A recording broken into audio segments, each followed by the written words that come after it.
Hello and welcome back to Movies with the Plaid Guy. Today's movie is going to be The Greatest Showman. Now, if you're celebrating St. Patrick's Day today, happy St. Patrick's Day. Wearing my little bit of green here. It's very nice, very nice. Now, I didn't go out to a bar because, quite frankly, there'd be too many people there. I do like people. Tiny manageable doses, though. So we're going to talk about The Greatest Showman, which is a new movie that just came out. It's been out since December, but I just got around to seeing it last week, and it is phenomenal. It's gorgeous, it's beautiful, and the critics didn't like it. Go figure. Normally, I kind of see both sides of the viewpoint between the critics and the audience. This is one of the first instances that I've seen where I disagree completely with the critics. I love the movie, and I think one of the big problems with it is probably that it's very poppy. It's a very poppy movie in the songs that it chose. What I did like about it was it's a big, broad musical, which Hollywood has not produced a lot of lately. You know, up your game, yo. Which I'm very happy for. Now, as far as this is going to be a classic, oh yeah. Don't trust me. Trust me, This Is Me is going to be a classic. A lot of people are going to make it their personal favorite songs. It's going to be played ad nauseum. Just get used to it right now. Now, as far as, is it a good movie? It is. I highly enjoyed it. This Is Me is not the best song. Let's talk about the movie, though. The movie itself is about the life of P.T. Barnum, who you see growing up. He was very poor, did not have a lot of money. He married his wife, who she came from lots of money. Then eventually he created his Odysseys and Curiosities circus to try to showcase the side of freaks and weirdos. All right, let's get this out of the way too. The movie is dealing with a very sensitive subject in the factor of P.T. Barnum exploited a lot of people and cheated people out of money. A lot. Number one rule if you go in the entertainment industry is talent always gets messed with on pay. Talent will always be the lowest paid. It's the general rule of thumb of life. Now, however, the movie treats it in a very positive angle, which I am completely fine with. This could have been a huge bad thing. But they try to treat it as P.T. Barnum is trying to give people a chance to really stand out and be themselves. Now, he goes and finds Tom Thumb, he goes and finds the bearded lady and Dog Boy, the albino lady, as well as your normal trapeze artists and things like that in order to be in his circus. Let's talk about some of the songs real quick. The first song, This Is the Greatest Show, is the best darn song I've heard in a long time. The reason why is because it kicks your ass and forces you to pay attention. There have not been a lot of musical songs in their very first song which have done that. And I feel like this is a tradition that needs to come back. The next song that we transition into that is the one about dreams, about hopes. Now the song, I can't remember off the top of my head, that later he goes into... he later goes into when he actually gets his show off the ground about hopes and dreams. That to me is one of the best songs because it's the very song that goes na na na na na na na na. That's probably back, but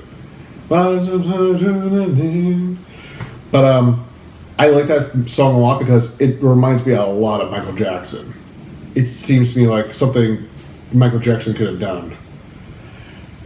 Now, one of my main problems with the movie, though, is what happens later on, which is the movie just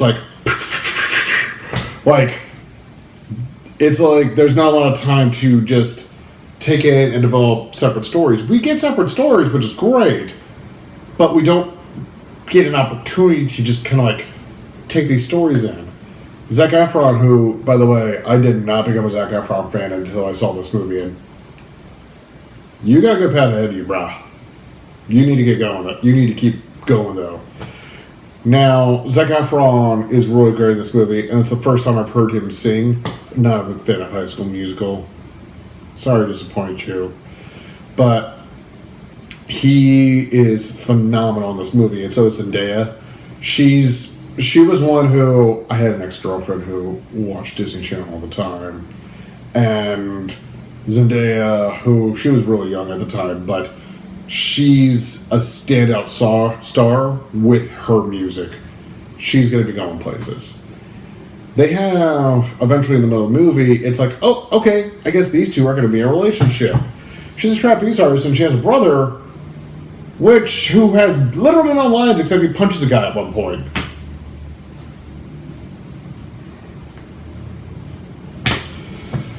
Gosh darn it, movie. There we go. Oh yes, by the way, if you haven't noticed, I'm also wearing plaid pajamas. Yes, by the way, Secret Revelation, I filmed most of these in my pajamas. That's why you don't really see the bottom half of me. Now, this movie, yes, its only purpose in life is to just entertain you for 2 hours. That's it. Just wants to entertain you for 2 hours. Peter Barton was a swindler. In the movie, he's treated more as a common everyman who wants to raise people up and do right by them, and he goes through every troubled kind of up-and-coming movie. He goes through a really high, goes through a really low. Eventually finds his singer Jamie Lynn. No, not Jamie Lynn. No, Jamie Lynn is Britney Spears' sister. Jenny Lynn, that's her name.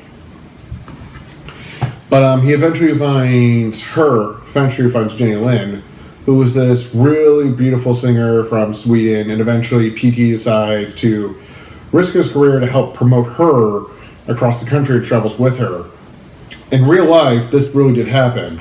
P.T. Barnum found Jenny Lynn and he traveled with her. In the movie, it's indicated that she wanted more from him. Eventually, she was a driving force between him and his wife. And eventually, P.T. Barnum did not reciprocate, and eventually Jenny Lynn left him and pursued other things. In real life, she just cut her contract at the end. She was just like, all right, get me to as high as I want to go, and I'm done here. Thank you. Now, backing up a little bit, Jenny Lynn's first performance, when she sings her song, it's a really cool song about never being enough. However, it's dubbed in, and I hated that. And I thought it would have been a much better, much stronger movie had the movie done it live. And apparently they dubbed the voice in for the actress, and I didn't like that because it sounded too much like Adele. Excuse me. Like I said, it's been St. Patrick's Day. Might have had 1 or 2 beers. Anyway, moving on. But that relationship, though, is kind of just like... It's kind of non-existent and nonchalant, and I would have much rather focused on the actual ensemble that they had created. And the lady who sings This Is Me, that song is phenomenal. It is not the best song of the whole movie. I'm sorry to disappoint anybody, but it's really not the best song. There are much better songs. Zac Efron and Zendaya's duet, and then Hugh Jackman and Zac Efron's duet is much better. In fact, you need to take note of that scene between the two of them, because that's probably some of the best choreography I've seen in a scene in a long time, and that's some of the best blocking. If you don't know what blocking is basically the placement of people and where they're supposed to go and what they're supposed to do on a stage. The problem is go look at a movie like Xanadu, who, for their first couple of songs, it's boring and people just stand and sing on roller skates. Because the drugs were really good back in the 80s when they made Xanadu. One day I may have to do a review of Xanadu.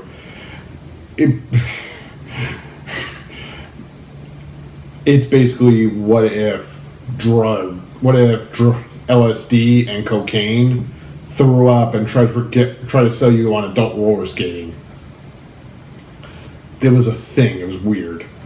But going back to The Greatest Showman, eventually Hugh Jackman has his theater burned down. Everybody's fine. They do one of those climactic, oh no, Zac Efron, he might have been hurt in the fire because he went back to go save his lady. Oh no, now he's fine. By the way, going back to Zendaya and Zac Efron's relationship, In the movie, it's very subtly hinted that because she's black, she's not quite as accepted as Zac Efron, and Zac Efron doesn't care and wants to be with her. Which is great, that's cool. Alright, you're throwing in a love story, that's cool. But, like, they very mute it to how harsh it could have been. And, like I said, one of the things with this movie is it just very much cuts, like... There's some stuff that's extended, there's some stuff that's kept. But for the most part, like, I felt like the movie could have benefited from being longer. I bloody miss epics. I know movies are very long these days. I mean, gosh, Last Jedi was probably, 2.5 hours, which is long for a movie. But they could have extended that out much better. Movies can be interesting if you have something interesting going on. But overall, go see The Greatest Showman. It's a fabulous movie, wonderfully done, beautifully choreographed, beautifully sung. Could have been a lot longer. Yes, it glosses over how much of just an evil jerk that P.T. Barnum was. And by the way, living in Florida, down south we have the Ringling Brothers Museum. If you didn't know, John Ringling moved to Clearwater, Florida to try to develop the area and make it a really cool kind of place. But there's a circus museum out there, and each one of the acts that's in The Greatest Showman is based on an act that he had. The Bearded Lady was one. Tom Thumb was a big one. The albino lady was another one. I mean, each one of those people that represent the movie, when you go see it, it's based on somebody from that. Could the movie have been better, been longer? I don't know. It also does the trivial, like...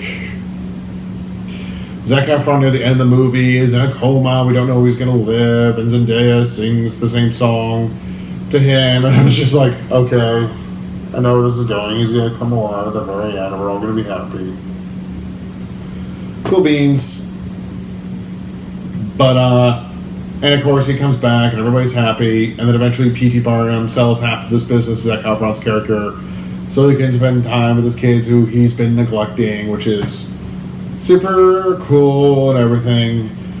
But if you need to just be happy for 2 hours, Greatest Showman is not the worst movie that will harm you for 2 hours. That probably belongs to Xanadu, which the more I talk about it, the more I may have to do a Xanadu review. Because one of the reviews at the time when Xanadu came out was just one word. Xana, don't. But, because now I'm talking about it, now I kind of want to do one, because apparently, like, my Woody Woodpecker review got more views than any other video, so apparently you guys like seeing me in pain. So, I'll just close out with, go see The Greatest Showman, really good movie. I would recommend to see it in a theater with people, because people will sing along with it, and I really like that element of it. I did not mind. If you go to the movies with me, you'll get a little bit of whispering sometimes because I might make fun of something. If you sing along with it, I'm fine with that. If it's a musical, do not have extended conversations behind me. Do not talk on your phone. Do not do what the people at the last Pirates of the Caribbean movie I did, and they were completely loud, obnoxious, and they sat next to me and they threw popcorn everywhere on the ground. Anyway, like, comment, share as much as you can. Subscribe. The challenge has gone out. If this video and a bunch of my other previous videos get over 100 views, I get my rent paid free. I get my rent paid next month, and that's something that's really cool. And just tell your friends, tell your enemies, tell anybody, tell the Girl Scouts, tell the Boy Scouts. I don't care. Just get me more views, and I guarantee you one of these days I'm going to learn how to use soft editing so you can get a better review. Anyway, this is the Plaid guy saying, see you later.